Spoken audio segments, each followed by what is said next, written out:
Okay, I'm going to get started. Good morning, everyone. Happy Friday. Thank you so much for joining us for our February CE event and our monthly Child and Adolescent Professional Development Series. I am Donna Bartlett. I am the newest member of our outreach team here at Suncloud Health.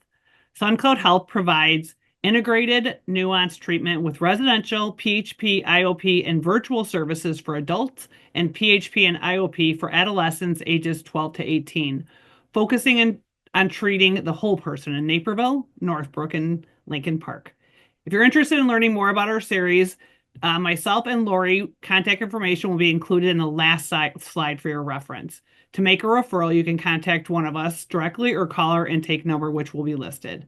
Lori and I will be following up with you as well after the CE event. Please note that to receive your CE credit today, you will need to remain on Zoom for the entirety of the presentation, which you're going to want to. This is an amazing presentation. Also, you'll receive an email including the quiz and the survey, so please complete these to receive your CE certificate by email. You should expect to receive your CE certificate within 10 days. Okay, so let's get started. I'm going to introduce our two amazing presenters. We have Dr. Peist, who is a clinical child and adolescent psychologist in the Pritzker Department of Psychiatry and Behavioral Health at Anne and Robert H. Lurie Children's Hospital of Chicago. He is an assistant professor of psychiatry at the Feinberg School of Medicine, Northwestern University. He received his Ph.D. in clinical community psychology at DePaul University in 2021 and completed his internship training at Nationwide Children's Hospital in Columbus, Ohio.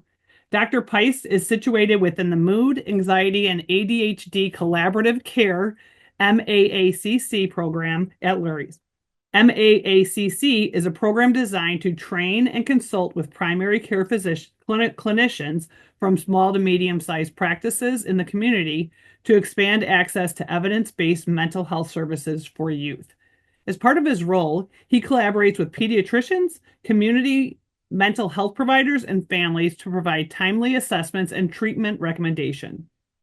Dr. Peist has a specialization in assessment and treatment of a range of mental health diagnoses in children and adolescents, including anxiety, OCD, depression, and ADHD.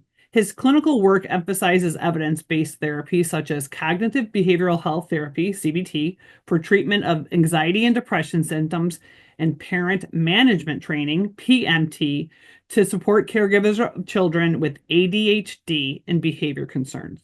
Dr. Peist is particularly interested in research and program development initiatives that involve integrating youth and caregiver voices into pediatric settings and behavioral health programming that has historically been developed with limited input from families. He is also involved in Lurie training programs to support the development of future child psychologists.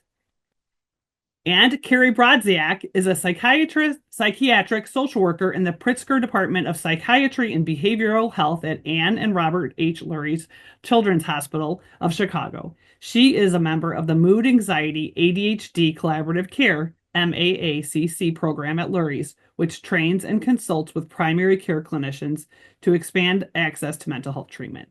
Her role is to provide short-term evidence-based therapy to youth in the MAACC program who have diagnoses such as ADHD, ODD, anxiety disorders, depressive disorders, and behavioral challenges.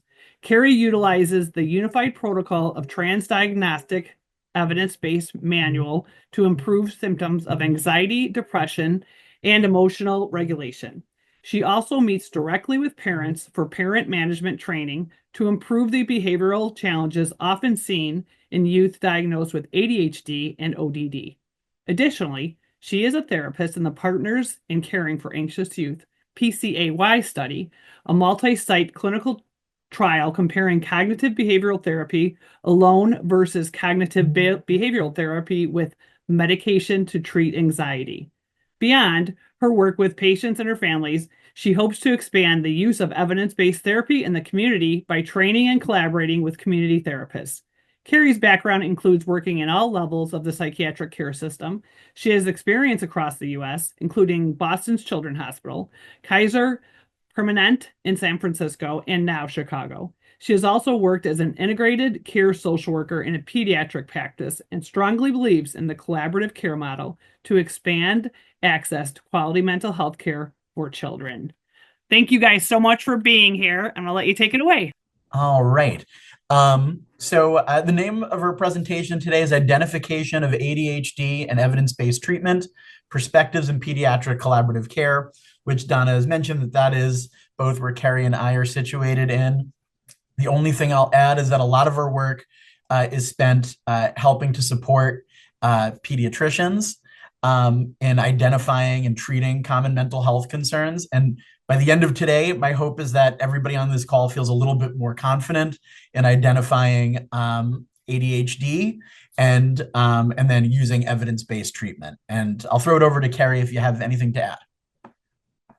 Not really. As Donna said, my name's Kerry Brodziak. I'm a social worker with our MAC program, and we're really excited to be here today to talk about how to diagnose ADHD and some ways that therapists can support the treatment.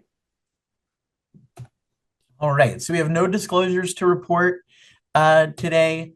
Our objectives are, number one, identifying components of an evidence-based evaluation for ADHD, and then ongoing monitoring for providers. Learn some behavioral strategies used in therapy for supporting families and managing the symptoms of ADHD. And then towards the end, we'll describe some of the elements of pediatric collaborative care and our model in supporting families with a child diagnosed with ADHD. So just briefly on ADHD, the global prevalence is estimated around 5.6 to 7.6% of youth younger than 18 years old. We know that young people with ADHD have higher rates of risk-taking behavior and substance use.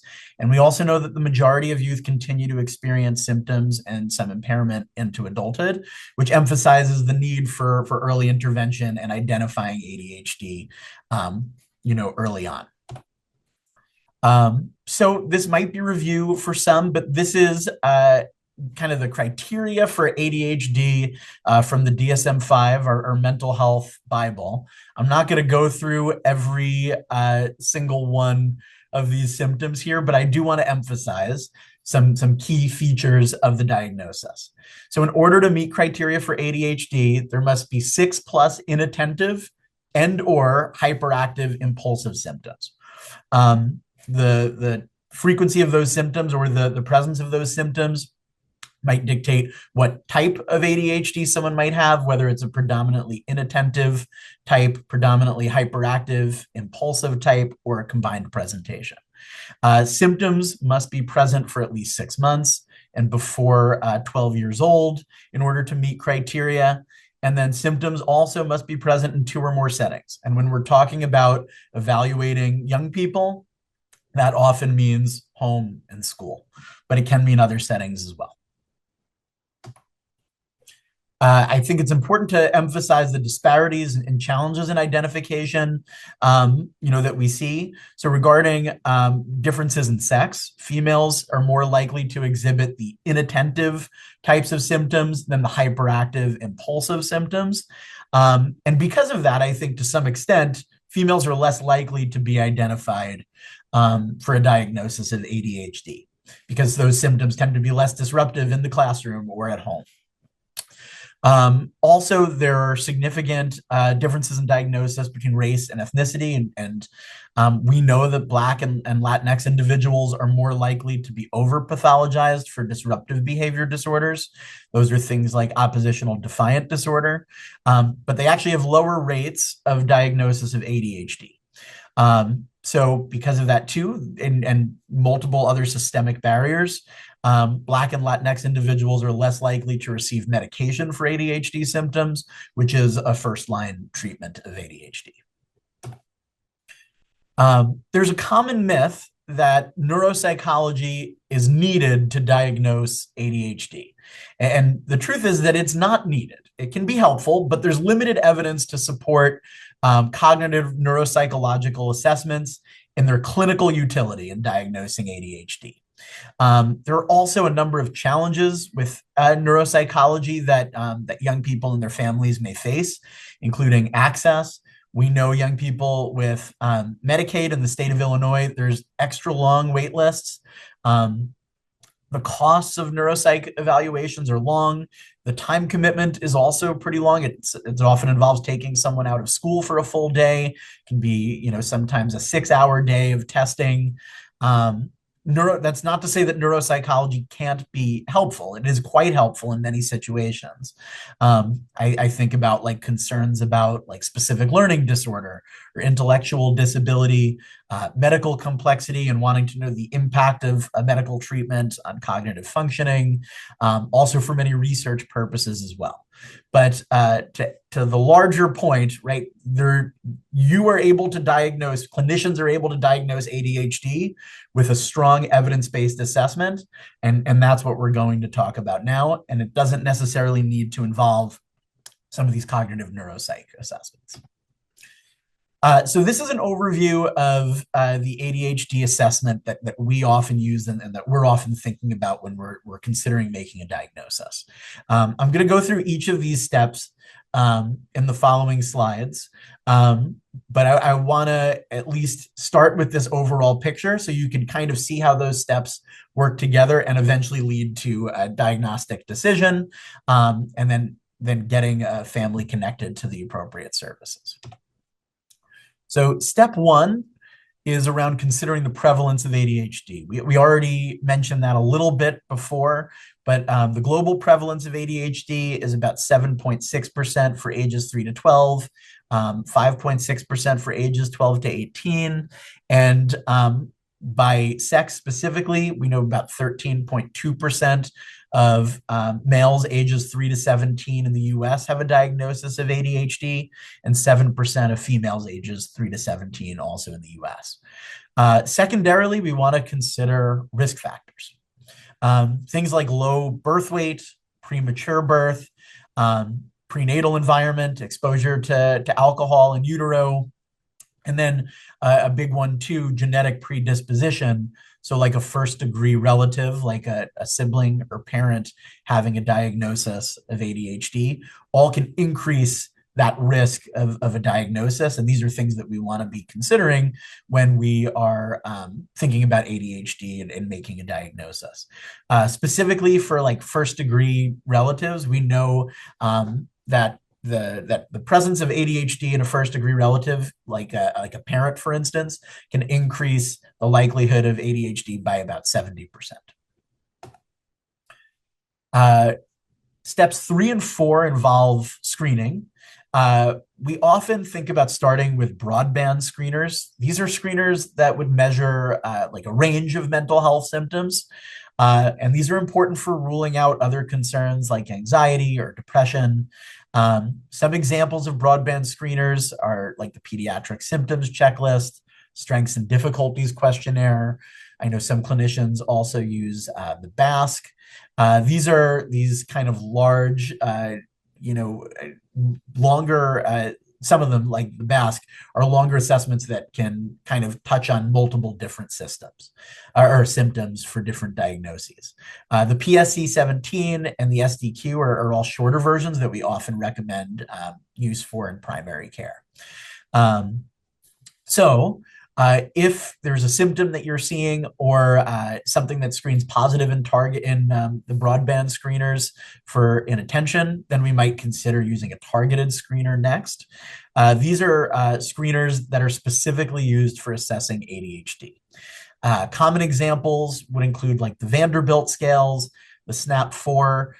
Those two are free and readily available online. The Conners is another one that's frequently used in schools, in clinicians' offices. This one is not free, but also is a very effective targeted screener. And then I want to emphasize too, when we're thinking about these targeted screeners, the importance of collecting data from multiple settings. I think there's some situations where if you've been working with a family for some time or a patient for some time, and you're already identifying some concerns about ADHD, then it makes sense to maybe start with a targeted screener, consider using the Vanderbilt or the SNAP-4 for a way to get some more specific information on ADHD symptoms. In thinking about using these screeners, we want to consider getting information from multiple reporters, typically in different settings. As the criteria for ADHD emphasizes that symptoms must be present in 2 settings in order to meet that criteria. So for young people, that's often getting a teacher or school staff report of information, maybe through those targeted measures, but also through coordination via phone calls with teachers or staff, or finding opportunities to coordinate if you're already in the school and you're potentially working embedded in the school, working with those teachers and identifying some of those observations, potentially observing the child in the classroom setting. So there are challenges in getting teacher report. One being that there are sometimes barriers to communication, whether it's getting the appropriate documentation, having to reach out multiple times, summer break, it's going to be harder to get a teacher report. So I also think it's important to consider that when working with adolescents, there might be multiple teachers. So there's a big emphasis when considering a diagnosis of ADHD for adolescents of thinking about when the symptoms started and talking to parents about whether they ever got reports from teachers when the child or young person was younger. Step 5 is around doing a clinical interview. This can often involve using a clinical interview with the patient and the caregiver. Oftentimes in this step, we're reviewing symptoms from positive screens or from some of the other information that maybe you've collected. We want to assess the frequency, how often symptoms are present, the duration, how long symptoms have been happening. I think that's an important one too, because of that criteria for a diagnosis of ADHD, which states that if symptoms are showing up later on in high school, when a young person is maybe already 14 or 15 years old, I often want to rule out other potential concerns to see what might be causing that inattention symptom. And then we also want to look at impairment. So how much symptoms are interfering on a daily basis, whether it's at home, at school, thinking about the level of impairment that these symptoms are causing. It's important to consider all behavior in context. And what I mean by that is thinking about the situational factors, the systemic factors, all of these things that might be happening around the young person that might be leading to some of these symptoms or presentations. So I always recommend considering recent stressors. For example, is there a divorce in the family? Transitions? Is there a recent change in school? That could be accounting for some of these extra concerns. And then something like trauma history as well is important to consider. And there is significant overlap between symptoms of ADHD and other mental health diagnoses. Things like restlessness and fidgeting, which are symptoms of ADHD, can also be very common in anxiety. Difficulty concentrating is something that we see in both ADHD and depression, and restlessness, distractibility, impulsive behavior are also symptoms that we see in trauma-related disorders. So we know that many of these disorders can occur with ADHD, but we also know that they can mimic some of these symptoms. And so through that interview, we want to kind of zero in on when these symptoms were occurring and the context in which they're occurring. We can always consider additional targeted screeners for other conditions to potentially rule out anxiety. So for example, the SCARED is a free measure that can rule out anxiety concerns in a young person. And that is also free and readily available. We also want to assess for the timing of symptoms, considering those additional stressors or transitions, as I mentioned.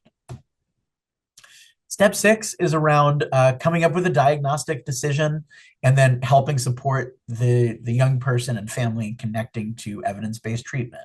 So we want to use all of the information collected to make a decision. That can be known risk factors, screening measures, clinical interview, information from multiple informants. And then we want to review evidence-based treatment recommendations with the family. It's important when making a diagnosis that we're also sitting with the family and explaining why we came to that diagnosis, providing some education on what ADHD is, and then most importantly, what evidence-based treatment looks like. We also want to monitor these symptoms over time across settings. Using some of the screeners we mentioned is one way. Also by continuing to get patient and caregiver report and then coordination with the school as well. Clinicians can be really helpful in monitoring symptoms, especially when a young person with ADHD has maybe started a medication. In terms of coordinating with the pediatrician, tracking those symptoms to see if the medication is having the desired effect. So at this point, I want to bring it over to Kerry, who's going to talk a little bit about evidence-based treatment, because I think these are, after a diagnosis, the most important thing is figuring out what to do next. So I'm going to turn it over to you, Kerry. Yeah, so as Dr. Peist just said, we have the diagnosis, and so what's next? What does the evidence and research really tell us about how we can treat ADHD?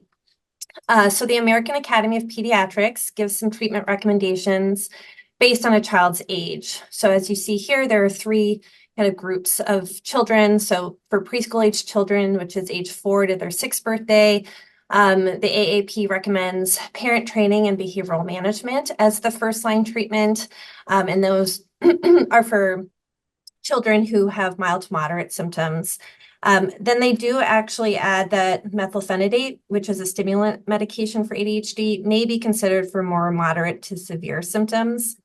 So in those cases, kind of considering how long have those symptoms been present, if those symptoms have been present for 9 months or longer, especially with that parent management training and there hasn't been adequate response, perhaps it's time to consider a medication, or if a child is kind of not doing well to the point where they're at risk of being kicked out of their preschool, for example, at that point, methylphenidate should be considered.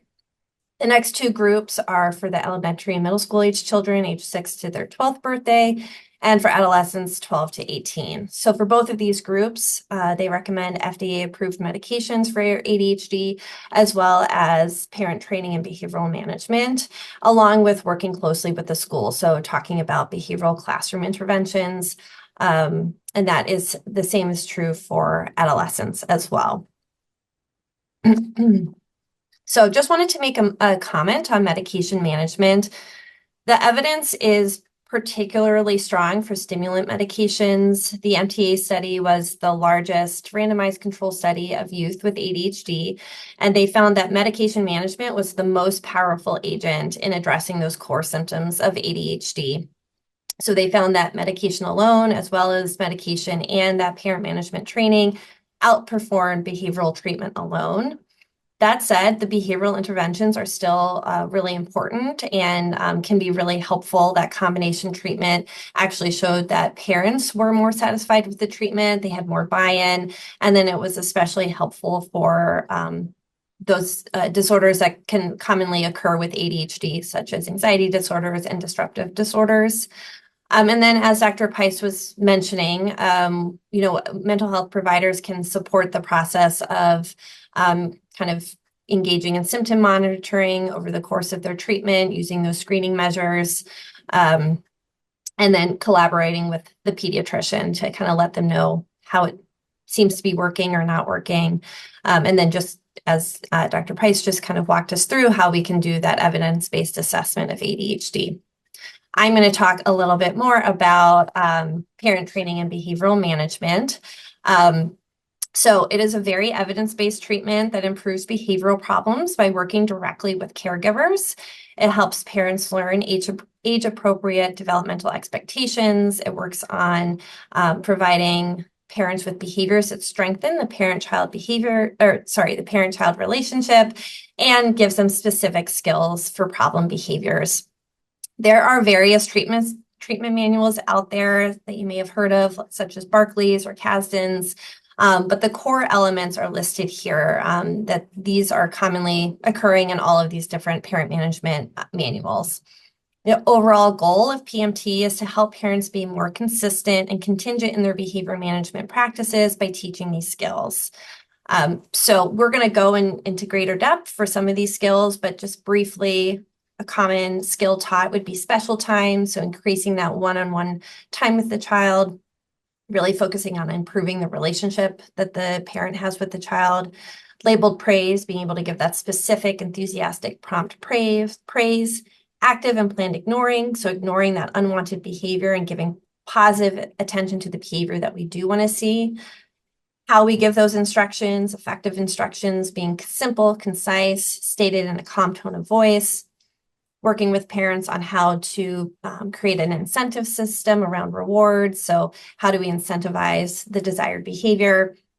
And then lastly, there's different skills around consequences, which in general, we try to use more sparingly by removing the things that the youth enjoys.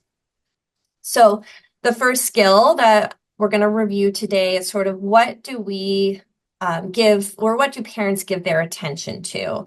And that's going to be positive attention towards the behavior we want to see. And then next we'll talk about kind of removing attention from the behavior that we don't want to see.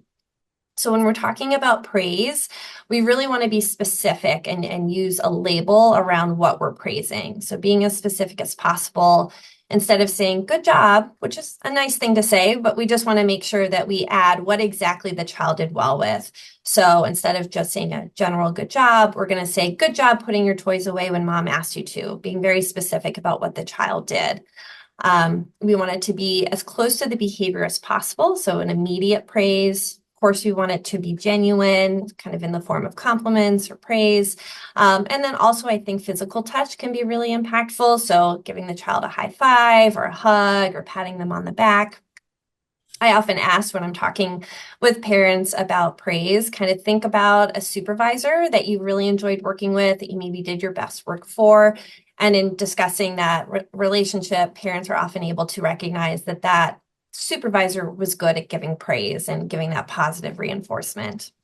I just wanted to make a note too on focusing on the child's behavior and the efforts and actions versus their traits. So for example, if a child did well on a test, we're going to praise the effort. So I'm so proud of how hard you studied, and not you're so smart. So just a point around that. Next, moving on to that planned ignoring. So taking away the attention from the behavior that is more bothersome. As we know, negative attention is still attention.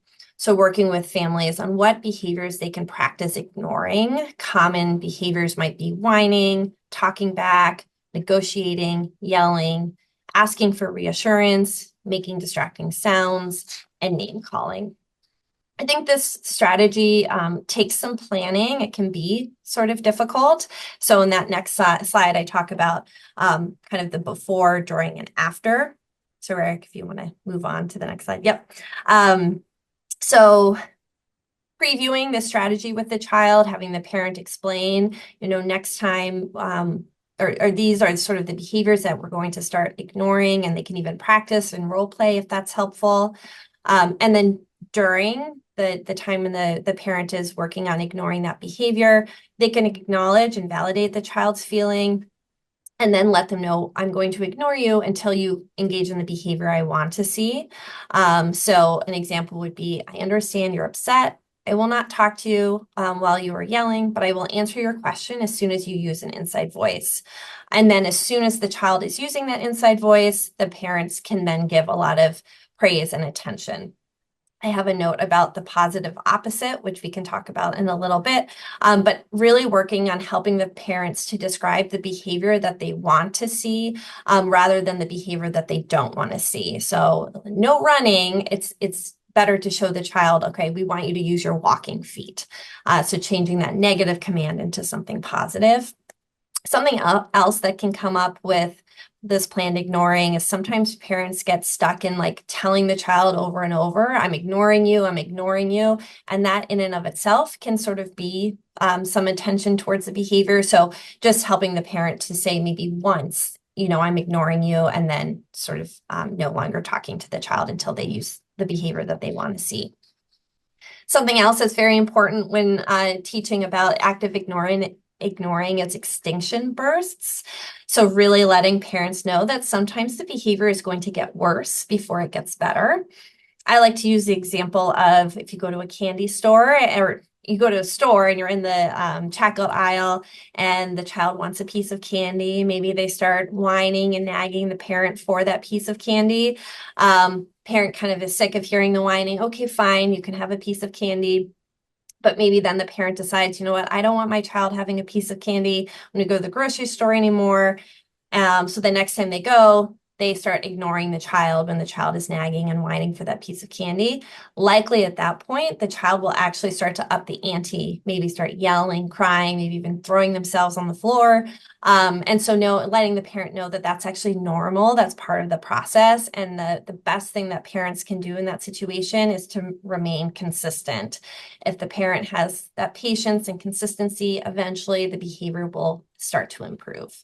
But definitely previewing that might happen and is likely actually to happen.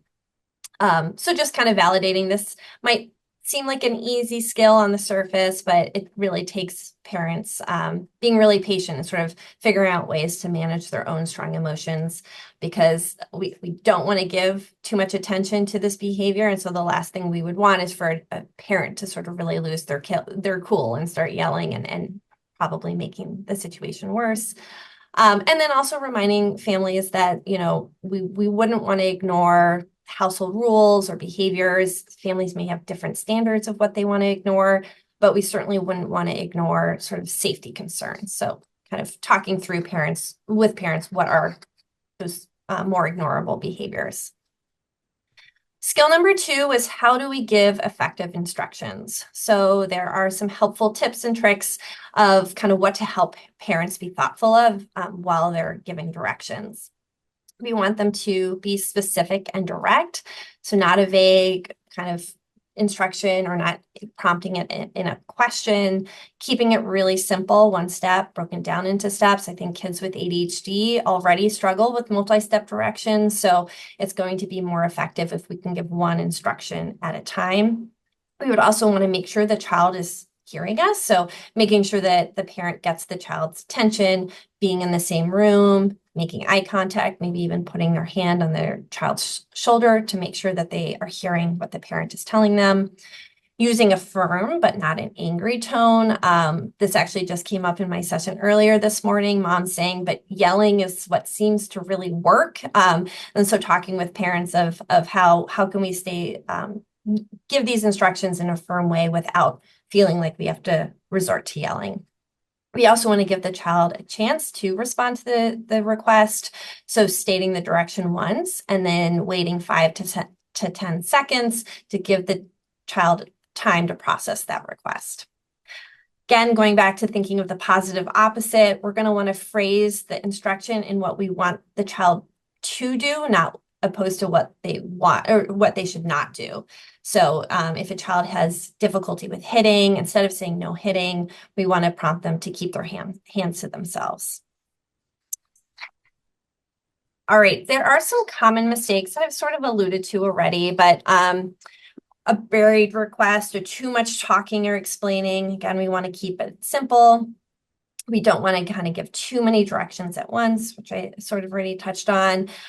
Question, we don't want to use questions unless the child has a choice, or if we don't want to make it too vague.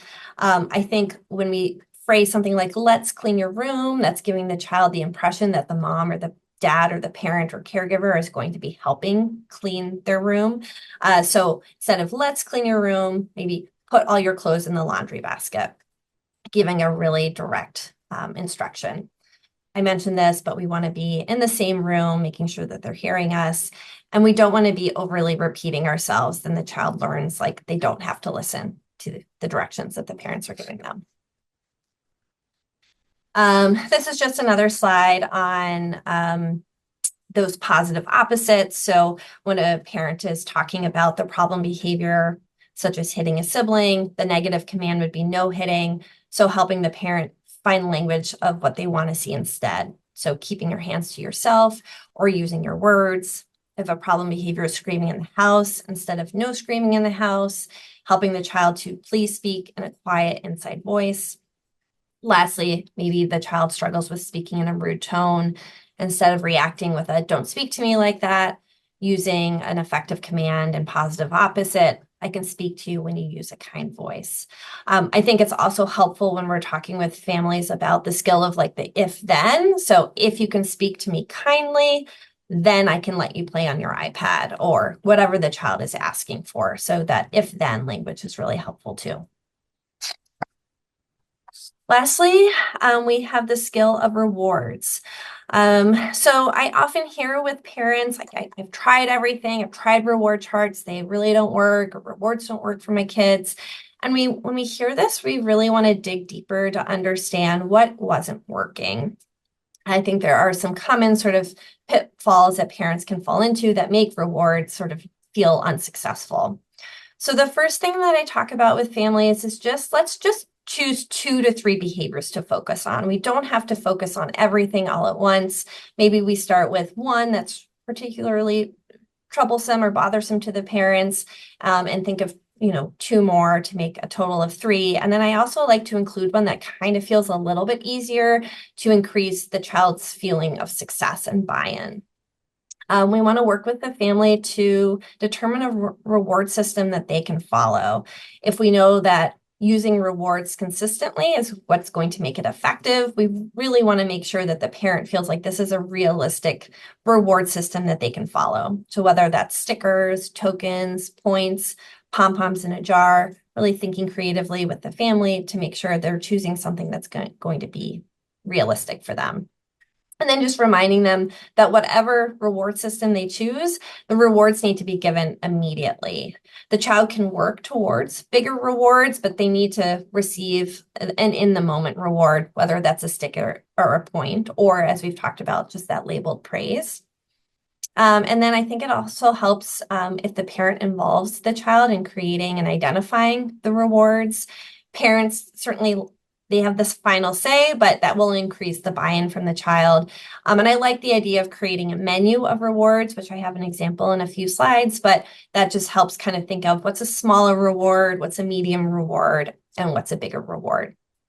Lastly, we want to remind parents that we want to make sure that this reward plan is working before we start taking tokens or points away. Once the reward system is working, then we can maybe start to use some consequences, but make sure that the reward plan is working before we start taking things away. So the next slide is just an example behavior chart. I like this one because it has 3 very distinct behaviors or tasks that the child is working on. It's very clear how they can earn those points. I also like that it's just focusing on a specific time of day.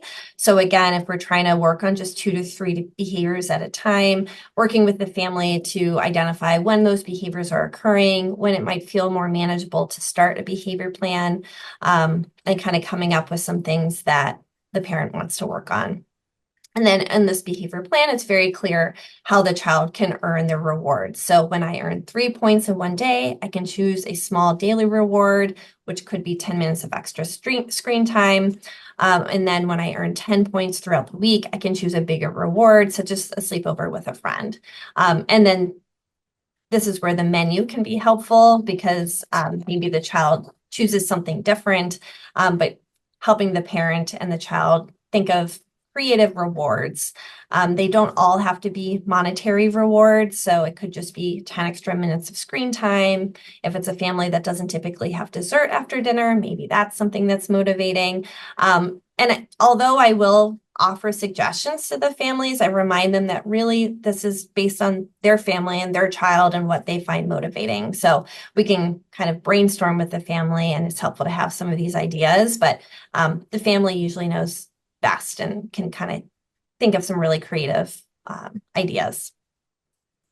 Something that does come up with my families that I just wanted to make a comment on is sometimes parents express a fear that they're bribing their child. And so it's helpful to talk with parents about how rewards are different from bribes. Bribes typically come before the behavior. So for all of these rewards, the child is going to do the behavior before they get the reward. And just to normalize it, we live in a society where basically we're all rewarded for the things that we're doing. So we go to work maybe because we love our job, but also because at the end of the week, we're also going to get a paycheck. So just normalizing that rewards are a part of kind of what motivates humans in general. The next slide just talks a little bit more about school interventions. As I mentioned earlier, the research shows that working with the schools can really support those ADHD symptoms, and therapists can help with that by writing documentation needed for a 504 plan with that ADHD diagnosis. This website, understood.org, is really helpful in sort of talking about the difference between 504 plans and an IEP. A child with ADHD may qualify for an IEP. So again, helping families partner with the school can be really helpful for managing those ADHD symptoms. And I'm going to turn it back over to Dr. Peist. All right, thanks, Kerry. So I want to spend a little bit of time talking a little bit about the program that Kerry and I are situated in and what we do. And our program is called, it's a collaborative care program. It's called MAC, the Mood, Anxiety, ADHD Collaborative Care Program. And really what I'll describe collaborative care in a little bit more detail. But the idea is that psychiatry can't manage every child with ADHD who might need a medication. So collaborative care is this approach to address some of these concerns. It is a team-based care model to support integration of mental health into primary care to improve patient outcomes. So we know the vast majority of young people with mental health concerns like ADHD aren't connected to a therapist or don't get evidence-based treatment, whether it's behavioral or medication. But we do know that almost every child goes to their primary care doctor at least once a year. And the most recent estimate was around 95 to 96% of young people in the US are going to their primary care doctor at least once. The goal of collaborative care is to increase access to evidence-based care through a multidisciplinary approach. And I'll show you how MAC kind of uses some of those, that multidisciplinary approach. But some of the main components of collaborative care are around a patient-centered care team, like multiple providers who can help support the patient for different needs or concerns.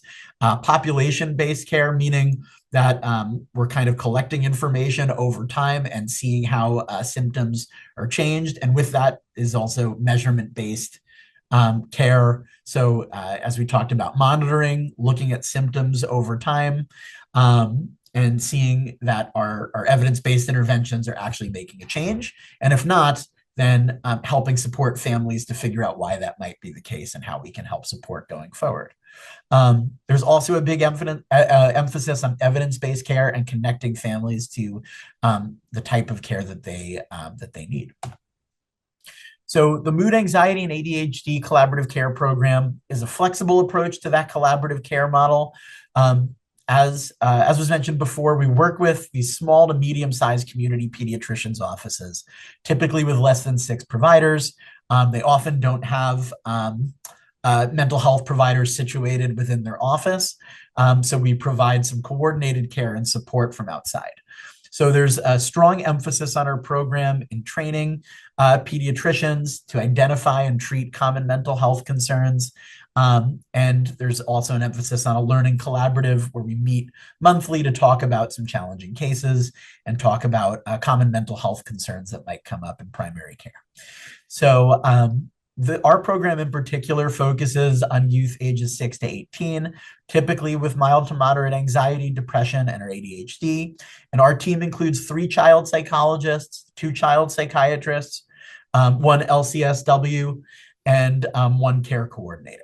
So one of the most common referrals to MAC that we get from our affiliated pediatricians is looking for diagnostic clarity around ADHD symptoms.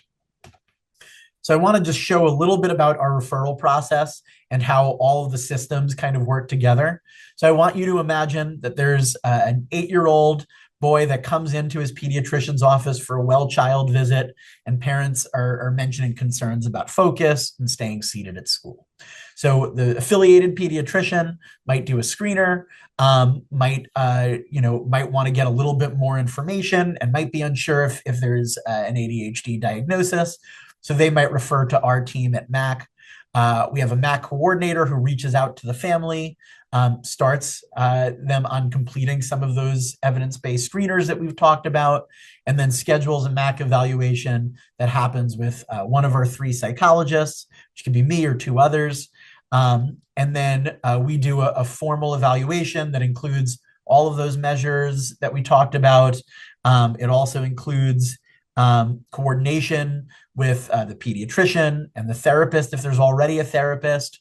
And then it also, the goal is to plan a psychosocial treatment and, try to hammer down a diagnosis and potential next steps.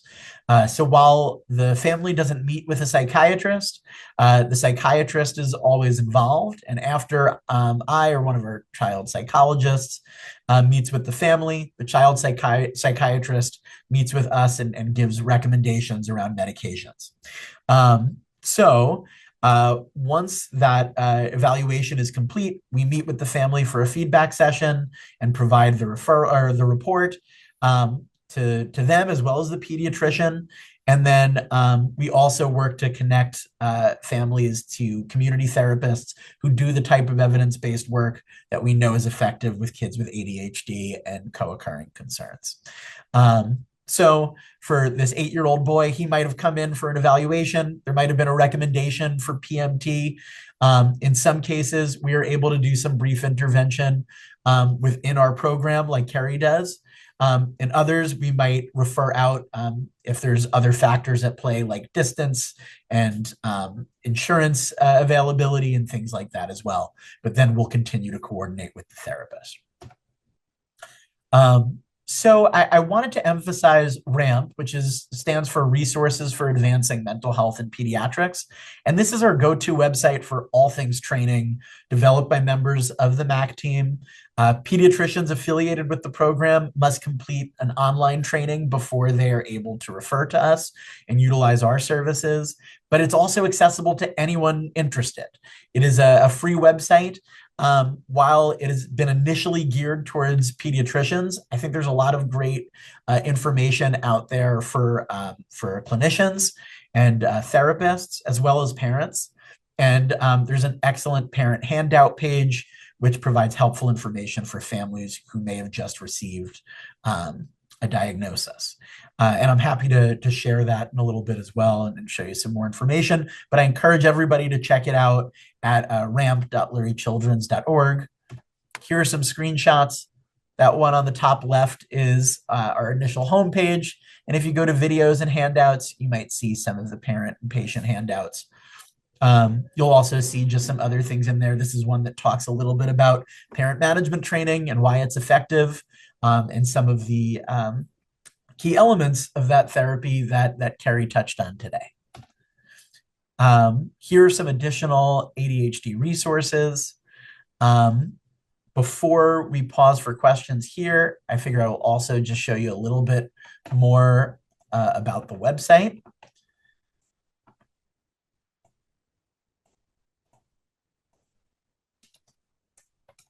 All right.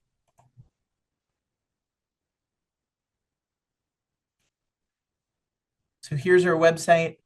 If you see over here under videos and handouts, there's some parent and patient handouts. These are ones that I use very often in my clinical practice. It's not specific to just ADHD, but let's say a young person was recently diagnosed with generalized anxiety disorder or depression. There are easy, quick handouts that you can provide that give a lot of information about that diagnosis. There are also things on here with some strategies around assertive communication, managing anger and frustration, sleep hygiene. And then There are some great positive parenting handouts that touch on many of the strategies that Kerry discussed today. And those are available in English and Spanish. We're continuing to work towards making more information for clinicians specifically, but also for language accessibility. So you'll see some information and tools in Spanish here, but we're working to continue to expand that as well. So I'm going to stop sharing. But happy to answer any questions. Okay, so we have a couple questions. Great. One of them is, can you provide some examples of behaviors to ignore to inform parents? Yeah, so I think that is a good question. We want to kind of work with parents to figure out what are the behaviors we need to ignore and what behaviors we might need to actually intervene on. So the way I would think of those behaviors would be the ones that are just sort of more irritating. They're not causing any safety concerns or violations of like big rules or expectations. So things like whining, talking back, repeatedly asking questions, kind of making distracting sounds. I recently had one with the like nose picking was actually something that was really irritating to the family. So kind of talking through what are some of the behaviors that you're getting frustrated with, and are those behaviors that we could maybe make a plan around ignoring? I think that asking for reassurance is a good one too to think about, because sometimes that comes up with kids, or oftentimes that comes up with kids who also have anxiety. So kind of talking with parents about kind of how to manage that reassurance seeking behavior. To add to that, I would say any concerns about safety or things like that, like hitting, those are typically things we don't want to ignore, but we want to address. And I know, Kerry, we didn't focus as much on like the consequences piece, but that would be a time where we'd want to kind of implement some consistent consequences. Kind of on that note, even, how about how a parent could react to a child throwing a tantrum in a store, like refusing to leave the store? Yeah, I saw that. That was a good question, especially because my example, it sort of set us up for something like that happening. What I usually tell parents is where we can, we would definitely want to plan for a situation like that and preview that with the child. So, I guess one way of preparing a child for that is to let them know, we're not going to be getting candy today, but if you can kind of leave calmly, then, we can do some sort of preferred activity after the grocery store. And then I also usually coach parents on how they can remain neutral and calm. I think, again, it's preparing the parent, because knowing that might be like a really embarrassing situation. And so preparing the parent of like, how do you remain calm, even if you're having a lot of thoughts about like, what are other people thinking, and kind of remaining with the child, remaining neutral, and kind of waiting out the tantrum in that particular situation until the child is ready to leave. But I could imagine it kind of being different depending on the situation. Eric, is there anything you would add? I mean, I think that's a perfect response. I would say, I guess, that also it's common to feel distress when a parent sees their child in distress. Mm-hmm. And I think normalizing that feeling, and then also emphasizing like a little bit about like what Kerry had mentioned with extinction bursts, which is like, if we give in to that tantrum and provide candy after that big outburst, what the child has maybe just learned is that, well, maybe it wasn't working before, and I just have to go bigger to get the desired thing that I want. So I think a lot of it is distress tolerance and being able to sit there with some of that discomfort, which is not easy. Another question we have is, since MAC supports kids 6 to 18, what are some good resources or programs for kids under 5? So I think there's a program in Illinois and in the Chicago area called Tuesday's Child, which does some really great coordination and like behavior management type work.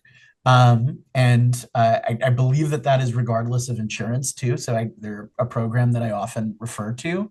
MAC is a little bit different because it's it's specifically working with the community pediatricians who are affiliated with us.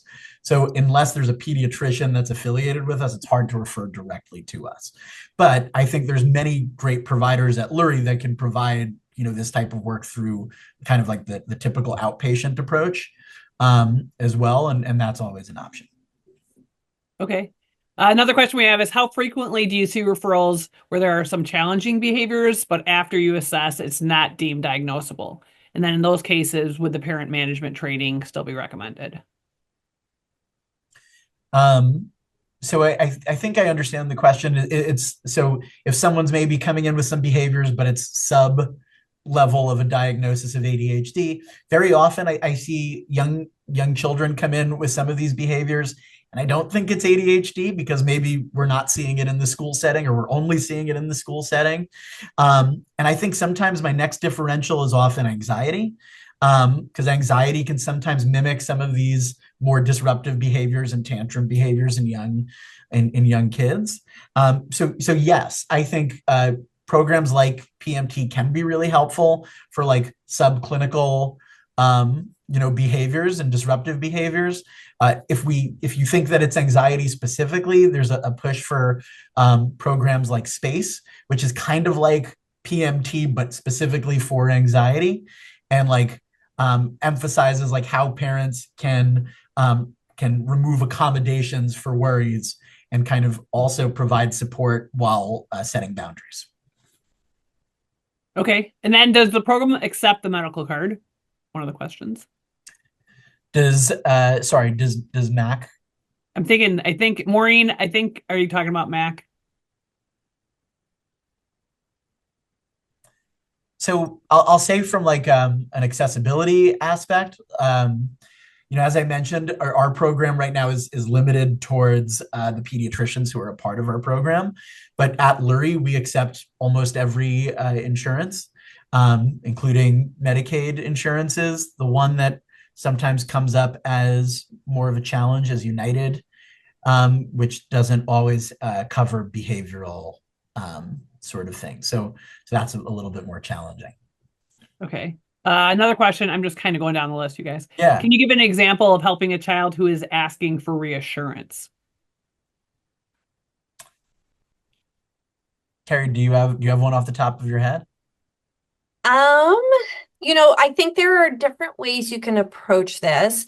I think what we typically want to help parents give their child the message that they hear and understand the feeling they're having and empowering them to be able to cope with it. So it sounds like you're feeling anxious and I know you're brave and you can handle this, is sort of one way that I might handle that. Oh, you're asking a lot of questions. I think we've talked about how that might mean you're anxious about this. And so being able to validate the emotion and empowering the child that they can cope with it and handle it.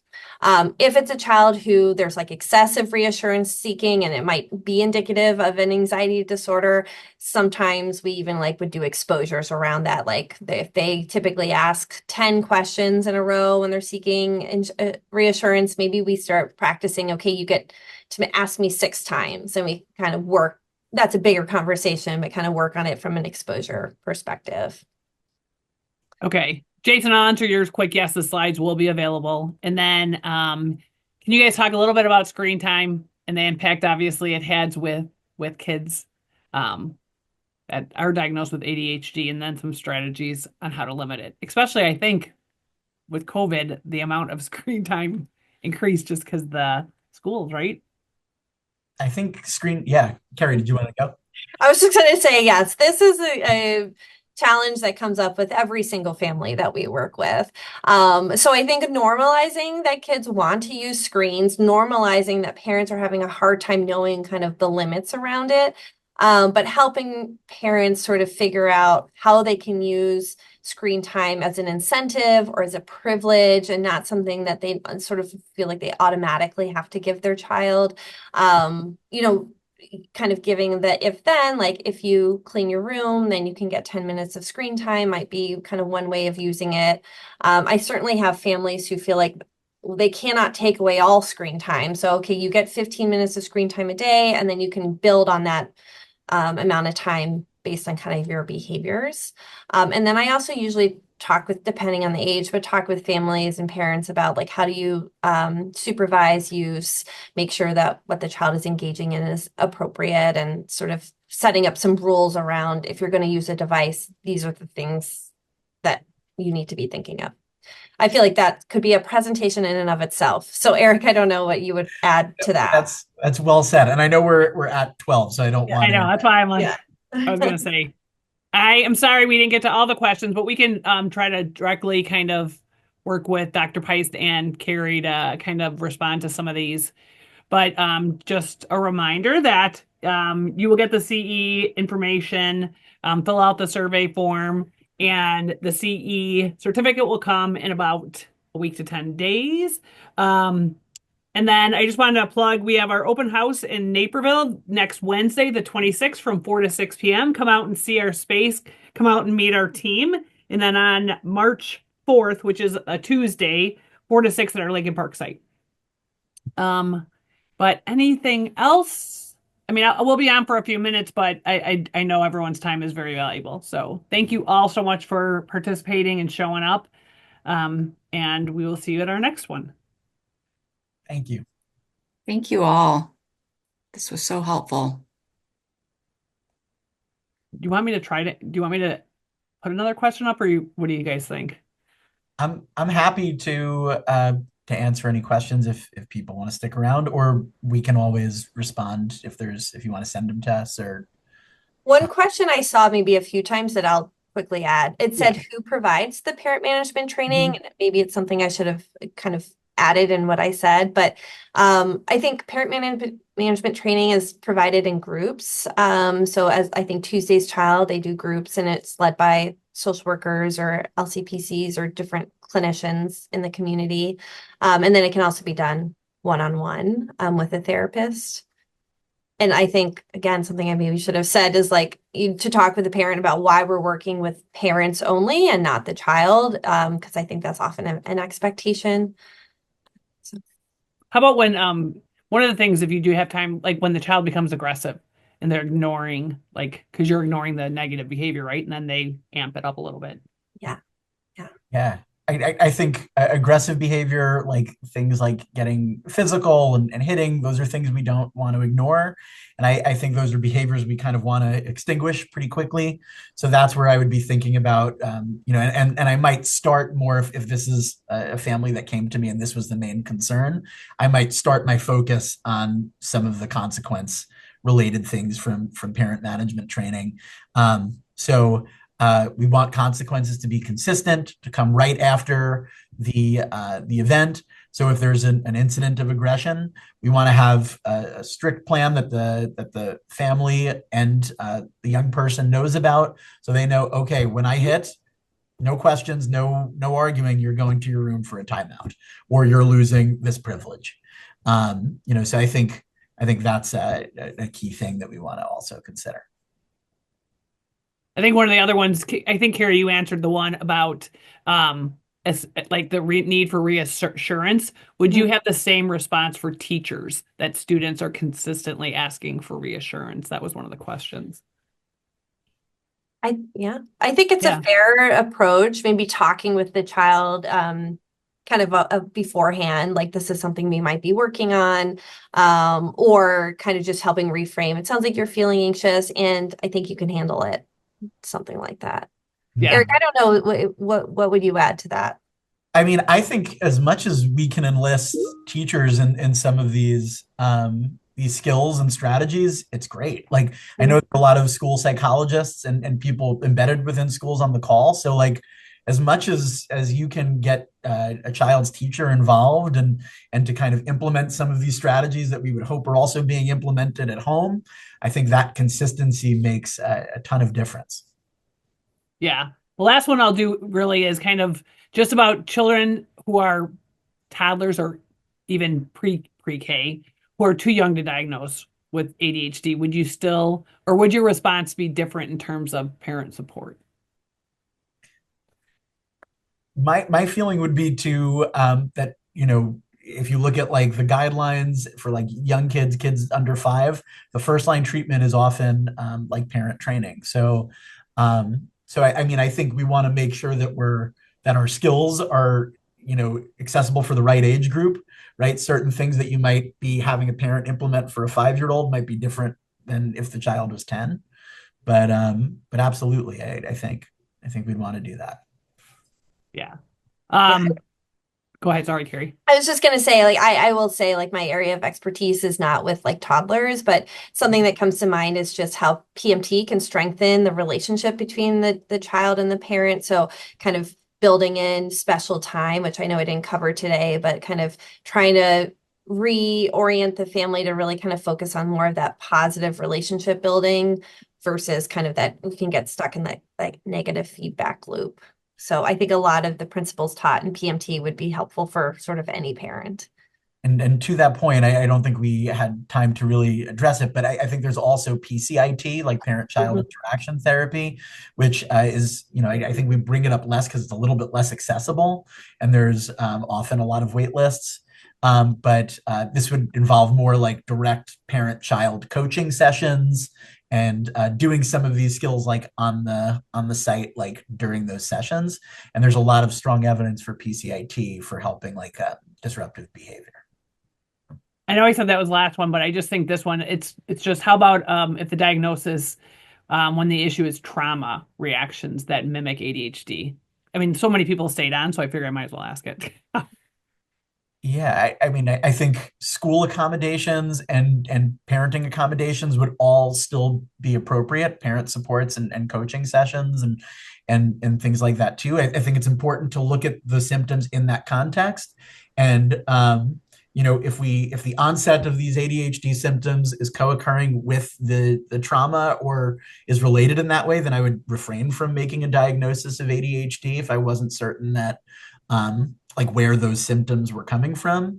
I'm not a psychiatrist, but I can tell you like in general that many psychiatrists would say that there's not really a medication that treats trauma and trauma related disorders specifically, or you're kind of treating the symptoms. So that's more of a nuanced question that I would love to hear from a psychiatrist who what their thoughts on that would be. But I would probably refrain from making a diagnosis if I felt like it was related to the trauma. Yeah. Yeah. Well, and like you said earlier, I think it gets tricky with like anxiety, like you know what I mean? So many things can present a certain way. So knowing the back history, so like knowing if there was some type of trauma would be helpful, right? When you are looking at that. I did see another comment just pop up, are the sessions I mentioned about parent-child coaching appropriate for teens? PCIT is specifically meant for younger kids, usually like 3 to 6 or 7. So that type of evidence-based treatment is really for young people. PMT, what Kerry and was just talking about, can really go up to like 12 is typically where like the evidence base is. But I think a lot of those strategies can maybe be applied and in like family therapy sessions with teens as well. And I know we didn't talk about like executive functioning support, but that's also something that I would be thinking about for teens with ADHD to just kind of help support that as well. I think like when I said we talked about this, I'm like, this is like a huge topic that I knew we'd get a lot of, you know what I mean, feedback. And it's so relevant. And so it's like I know this could be a longer presentation, obviously. Sure. But thank you guys so much again for coming and sharing your wisdom and taking the time to answer all the questions. We truly appreciate you both and everyone obviously at Lurie's. Like you guys are amazing. Thank you so much. Thank you for having us. Yeah, thank you for having us. Yeah.